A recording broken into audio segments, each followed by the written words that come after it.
Once you have identified viable candidates, how do you help ensure they become productive quickly? We have a specific onboarding document which describes a lot of this, and we provide that initial first day, first month sort of training program. We deliver the training program on a one-to-one basis, so really the morning that they turn up we can be starting. We've done that with Aaron Shiner and some of his team in the last 2 years. And the documentation's really got to be simple. So you have a training manual. It outlines, it has a couple of different scripts to get you started. It explains, how to log into your CRM, where to start, etc. So you don't give them the manual for your CRM.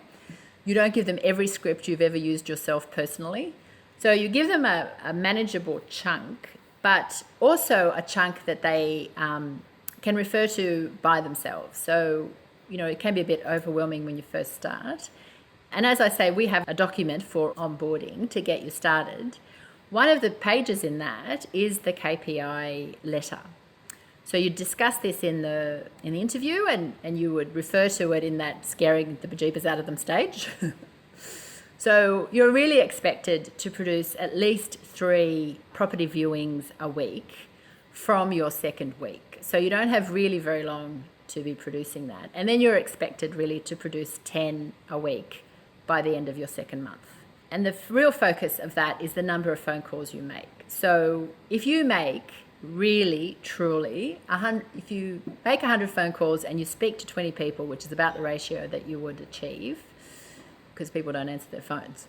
So if you really are having 20 conversations a day, 5 days a week, you will produce 3 property viewings, no matter how bad your script, no matter where in Australia you are. And I have clients in tiny little rural areas all the way around Australia, 2,000 and 3,000 people populations. If you do the work, you will get that result.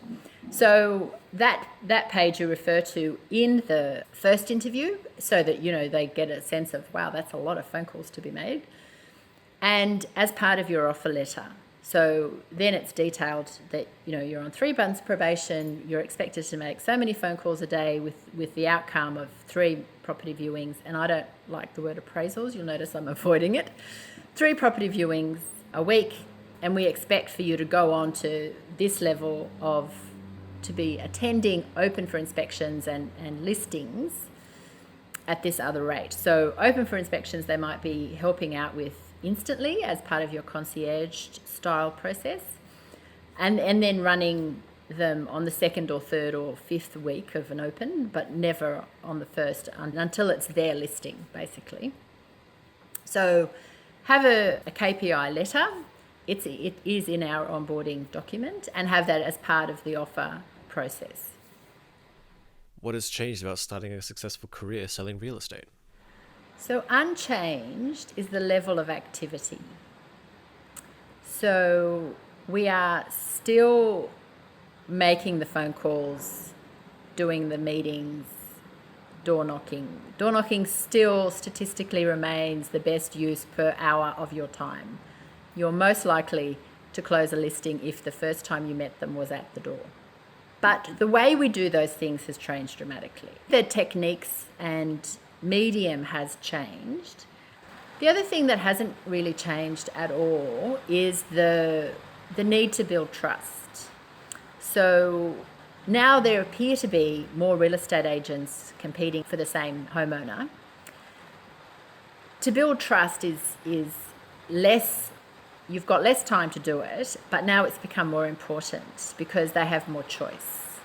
So the thing that's really changed is the need to relate to them as people first, and build that level of trust as yourself as an authority in the industry, not as a buddy or a neighbour, and prove your worth before they get to that point where they're going to sell their house. So now we need to meet them much further ahead, or it's better if you meet them much further ahead of their decision to sell.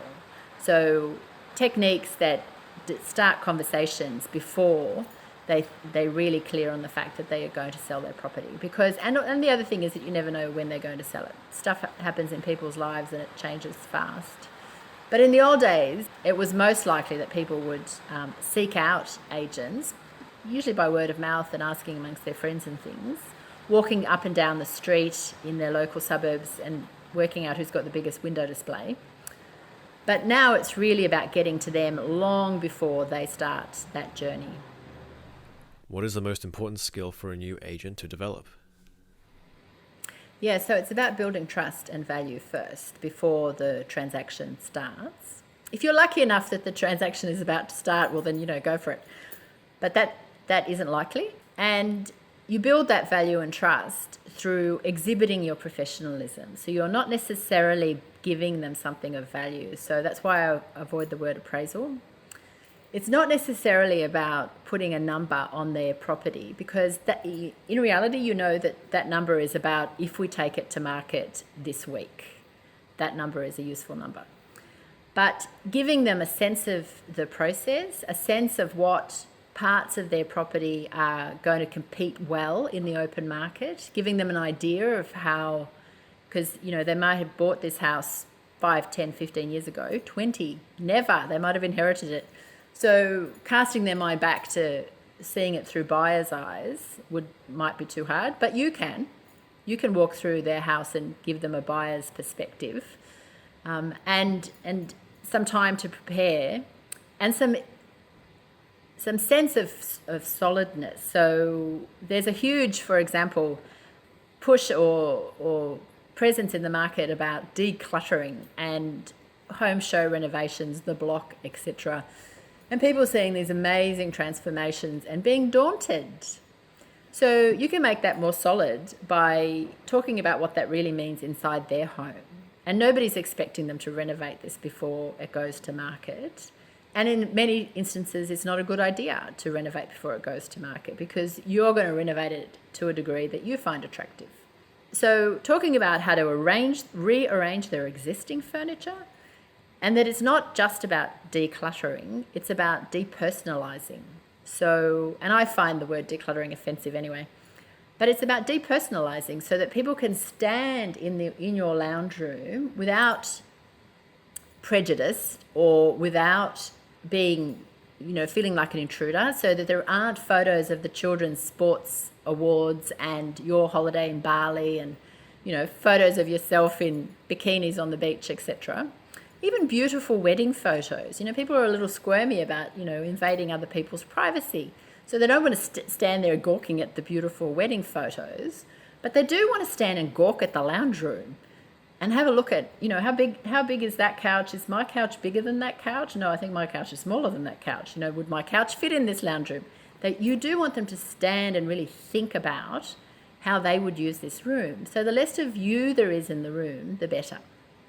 So even that sort of simple advice, and a person can look around their lounge rooms or whatever and think, okay, well, I don't mind if we take down the wedding photos. That's fine, if that's all it means, or the kids' sports photos, or the whatever it is. So that they don't get a sense of this is so big a deal and so overwhelming.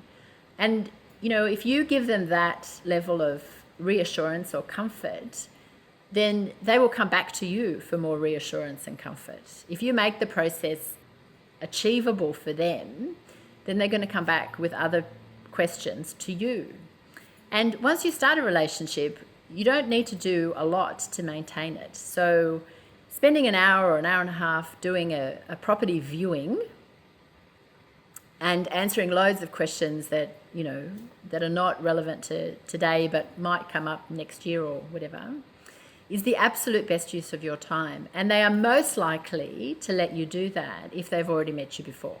So if you ring up with that idea, they go, I don't want this stranger in my house looking at this. But if they met you at the door and they think, Carl's a nice young man, he can come and hang out in my house for an hour and have a look around, sure. So they're much more willing to do that. And it's that hour and a half that is most likely to put you in a position when, on a Saturday morning, they think, bugger it, I can't stand this joint any longer. They will pick up the phone and call you. So it's having that pre-existing sense of authority, trust, that they know you, you've exhibited yourself, the way you walk around, the way you hold your hands, all those things, which we never think about, is what really builds trust, because they're judging you in every little action that you do. And in an hour and a half they can have a really good solid impression of that and make up their mind and say, yep, that bloke's okay. I can have him back.